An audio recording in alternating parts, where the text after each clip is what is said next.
अजा एकादशी का महत्व। अर्जुन ने कहा, हे पुंडरीकाक्ष, मैंने श्रावण शुक्ल एकादशी अर्थात पुत्रदा एकादशी का सविस्तार वर्णन सुना।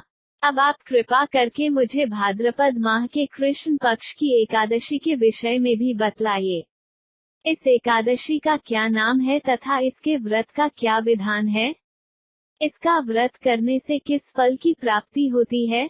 श्री कृष्ण ने कहा, हे कुंती पुत्र, भाद्रपद माह के कृष्ण पक्ष की एकादशी को अजा एकादशी कहते हैं। इसका व्रत करने से सभी पाप नष्ट हो जाते हैं। इसलोक और परलोक में मदद करने वाली इस एकादशी व्रत के समान संसार में दूसरा कोई व्रत नहीं है।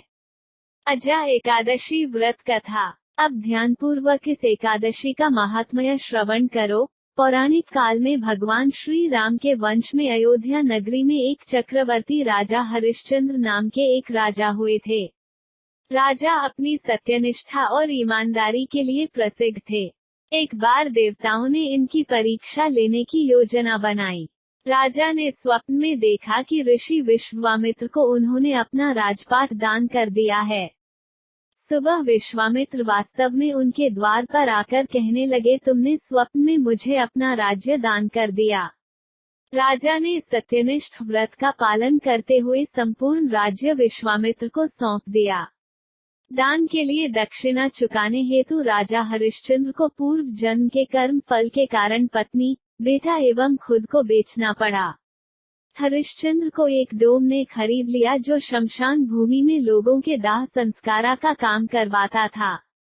स्वयं वह एक चांडाल का दास बन गया। उसने उस चांडाल के यहाँ कफन लेने का काम किया, किंतु उसने इस आपत्ति के काम में भी सत्य का साथ नहीं छोड़ा। जब इसी प्रकार उसे कई वर्ष बीत गए तो उसे अपने इस नीच कर्म पर बड़ा दुख हुआ और वह इससे मुक्त होने का उपाय जाने लगा। वो सदैव इसी चिंता में रहने लगा कि मैं क्या करूं, किस प्रकार इस नीच कर्म से मुक्ति पाऊं। एक बार की बात है, वो इसी चिंता में बैठा था कि गौतम ऋषि उसके पास पहुंचे।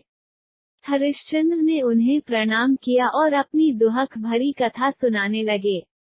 राजा हरिश्चंद्र की दुख भरी कहानी सुनकर महर्षि गौतम भी अत्यंत दुखी हुए और उन्होंने राजा से कहा, हे राजन, भादो माह के कृष्ण पक्ष की एकादशी का नाम अजा है।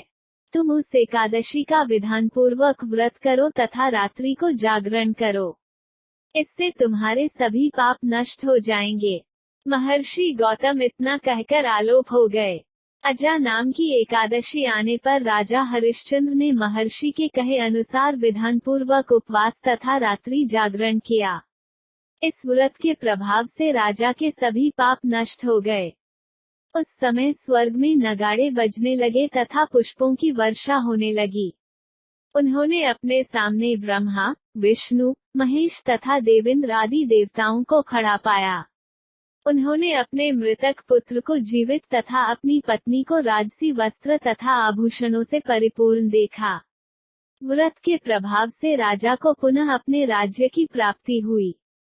वास्तव में एक ऋषि ने राजा की परीक्षा लेने के लिए यह सब कौतुक किया था, परंतु अजा एकादशी के व्रत के प्रभाव से ऋषि द्वारा रची गई सारी माया समाप्त हो गई और अंत समय में हरिश्चंद्र अपने परिवार सहित स्वर्ग लोक को गया।